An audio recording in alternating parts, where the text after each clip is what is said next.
Hey guys, my name is JessiMew, and welcome back to Camp W. In the last episode, after visiting the foxfire with the other campers, we discovered that the mystery surrounding Lil is a little bit bigger than we first thought. It sounds like some pretty strange things have been popping up ever since she showed up, so I'm sure that that's connected. Hopefully we'll find out a little bit more about this mystery today, but right now we're inside the dining hall because we're just about to have breakfast. I'm pretty sure that the other kids are waiting here for us too. On your way into the dining hall, you notice that there has been a change in plans regarding the morning's menu. Oh no, don't tell me. The words Eggs Benedict on toast have been crossed out and replaced with burritos, scribbled in a child's handwriting. Yeah, somebody around here has a very special love for burritos. Please, if you've got any additional breakfast demands, save them for tomorrow. I'm steaming tortillas as fast as I can over here, and there's no more time for last-minute requests. Well, Norm, what happened to the eggs? I mean, I'm sure I know. I'm sure it was one of the bros. But I am definitely a little bit more of an eggs person for breakfast. Burritos are not my thing. What happened to Eggs Benedict? 3 very insistent young men with burritos on the mind, chalk at the ready, and a surprisingly catchy burrito oh yeah chant happened. But you know what they say about the best laid plans of mice and men? No, maybe not. I understand that nobody reads anymore, but haven't you at least heard that one on TV or in a movie?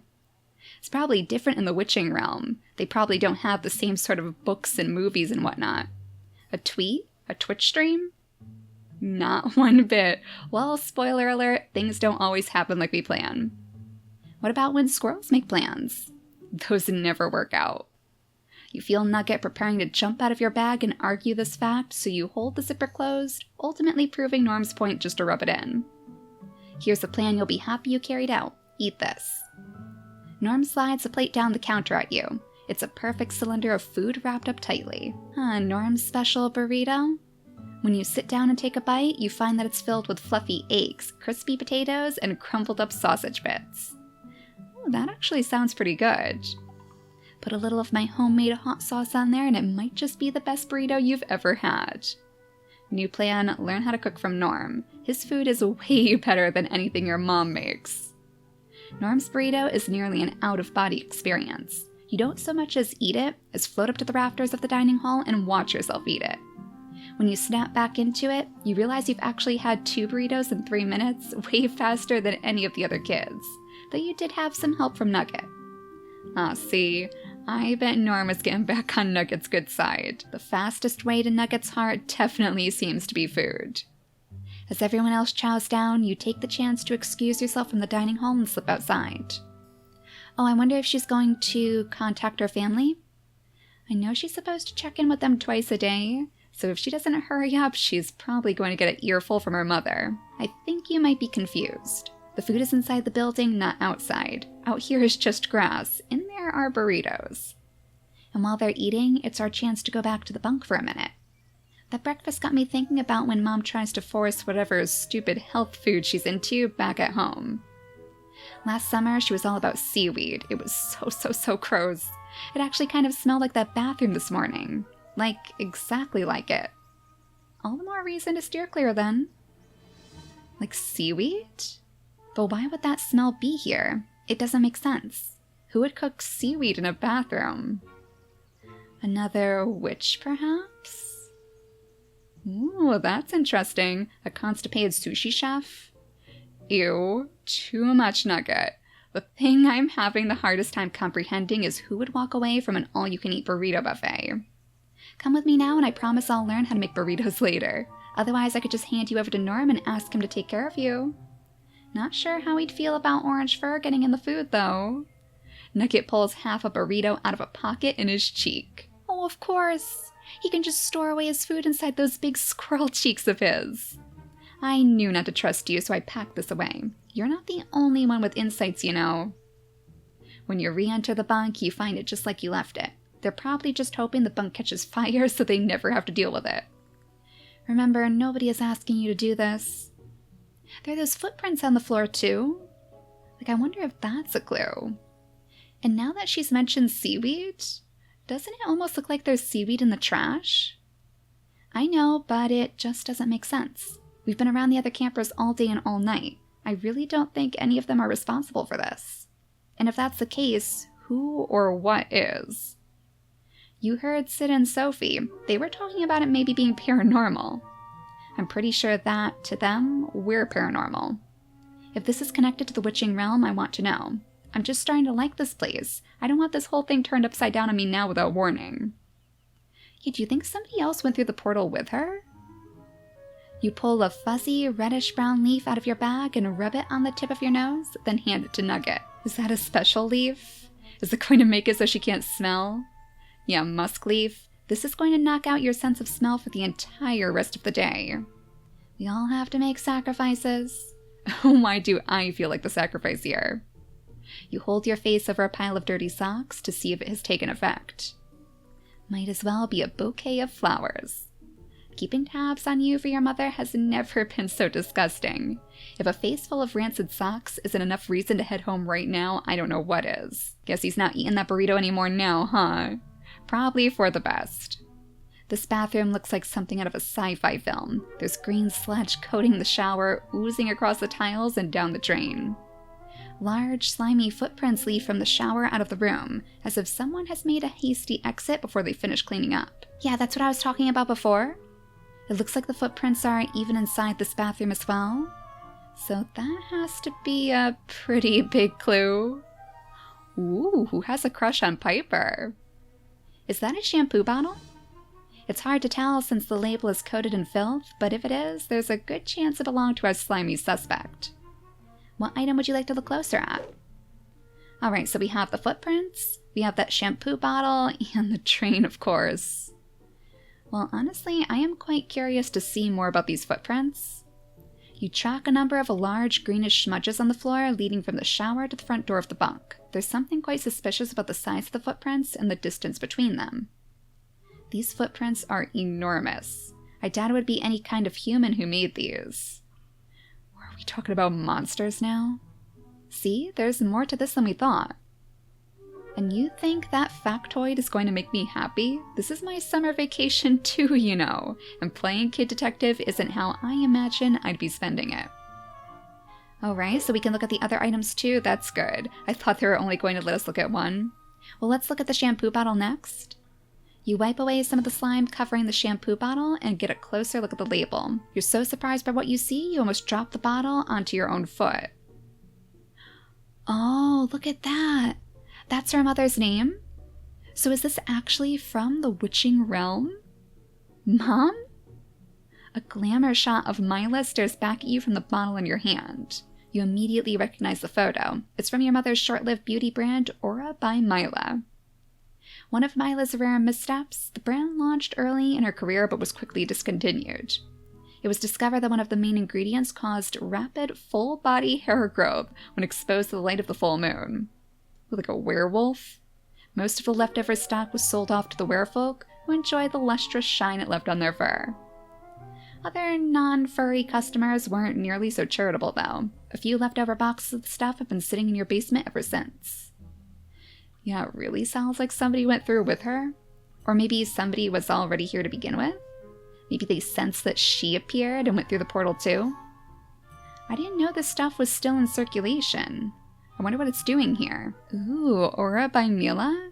Rub a little of that onto my fluff, will ya? My sheen has been fading ever since we got to the human realm. A successful beauty regimen never rests. And now we can look at the drain as well. The last item on the list. Something seems to be caught in here and it's stopping the scoop from getting down the drain. It looks like a clump of seaweed was wrapped around the grate. Washing off after a late night swim, maybe? You'd have to be digging for clams to end up with this wrapped around you. You take a step back and try to put these details together, but they still don't tell a clear story. Just then, Nugget jumps to attention and peers out the door of the bathroom. Was somebody coming? You hear that? I think we're alone in here. I mean, really, who could stand the smell without numbing their nose? I'm going to cast a couple of spells to see if I can get to the bottom of this. But you keep an eye out and scream like a total wuss if you see that someone is coming. Gee, thanks. It seemed like Nugget did notice somebody though, Lil. You might actually want to investigate that. Alright, this calls for... cast a history spell on the shampoo. or cast an enlarging spell on the seaweed.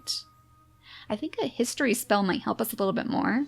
Maybe that would tell us who's been touching the shampoo, who's been tampering with it. Okay, let's see where you came from, Aura by Myla. You open up your grimoire to a history spell. Alright, so we have another spell to cast. Ooh, this one looks like a little hourglass. Let's see. Hopefully we can get this without messing up. Yeah, I'm guessing that it's going to just tell us where it's been, maybe? Maybe it'll show us that it's been inside the witching realm, or at least how long it's been inside the human realm, if nothing else. Ooh, what is this? Bubble Grim? A window to the past opens up in front of you. Through it you can see a search engine. Lil seems just as confused. You can't see who, but someone begins to type.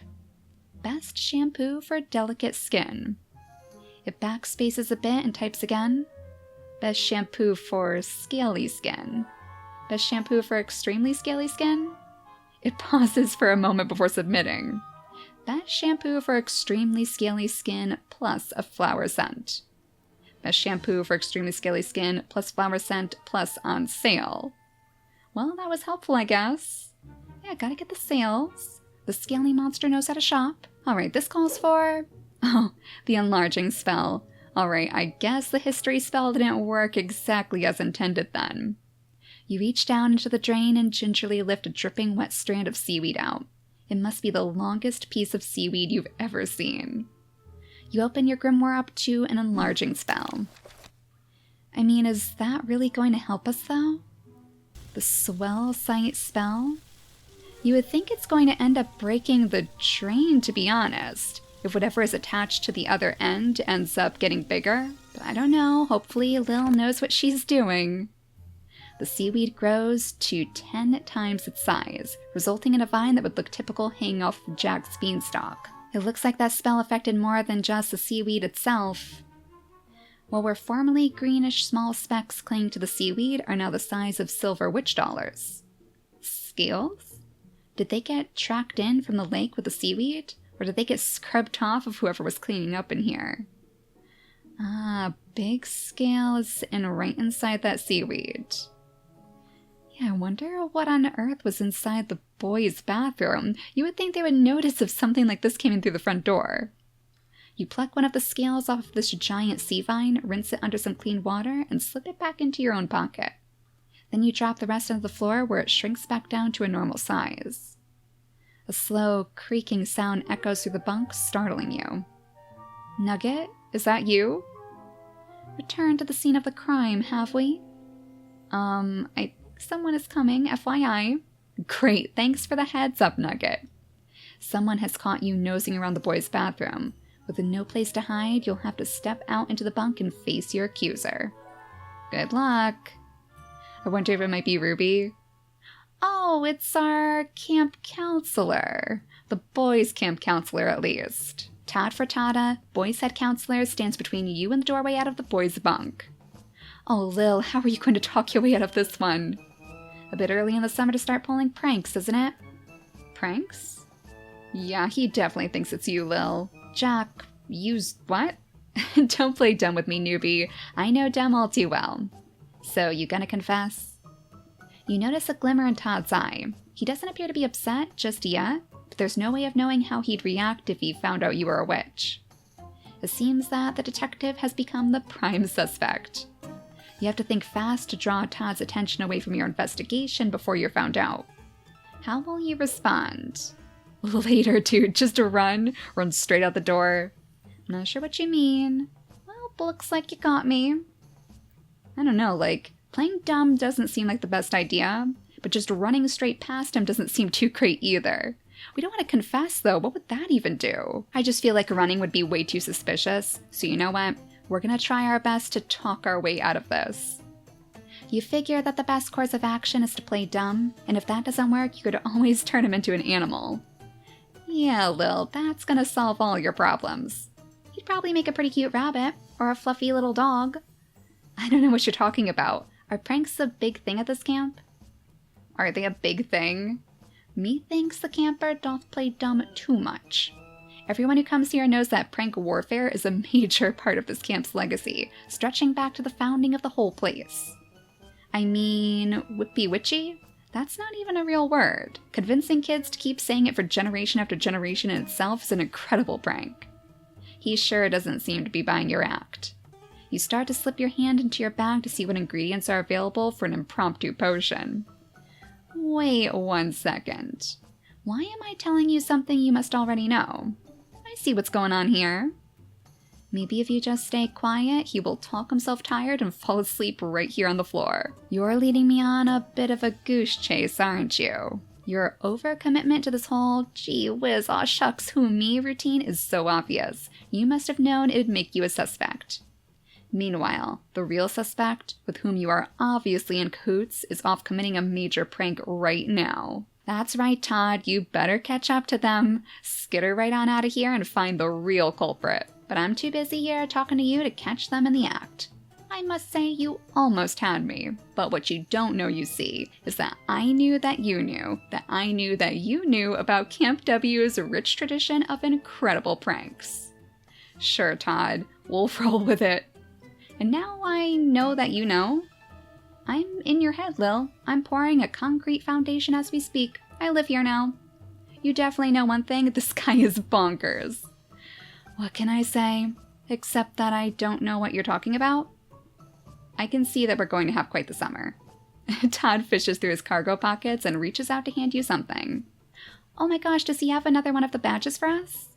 This is for you. It's a new merit badge. This one is only for secret keepers, but you didn't hear that from me. Nice, so our third merit badge. Yeah, we have quite the interesting collection of badges. Isn't her mother going to be so impressed? It's time to join up with the rest of the campers. We should head over to the camp center. I must say, that's a fine collection of badges you've got going on.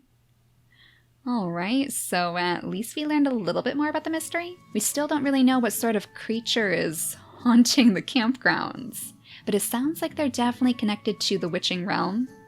So hopefully in the next episode we can get some more information on that too. I think we're going to end it right here. It sounds like Piper is probably getting us ready for the next big event, so we'll probably have some more people to hang out with. Maybe we could do some gardening with Norm this time, if that's still an option at least. But like I said before, let me know who you guys would like to see us interact with more, and we'll see if we can do it in the next episode. Let me know what you guys think about this big mystery too. Any guesses as to who might be creeping around the camp at night? All we know so far is that they are very, very scaly, so maybe it's somebody that we haven't even met yet. But for now, thank you all so much for watching, and I'll see you all next time. Bye guys!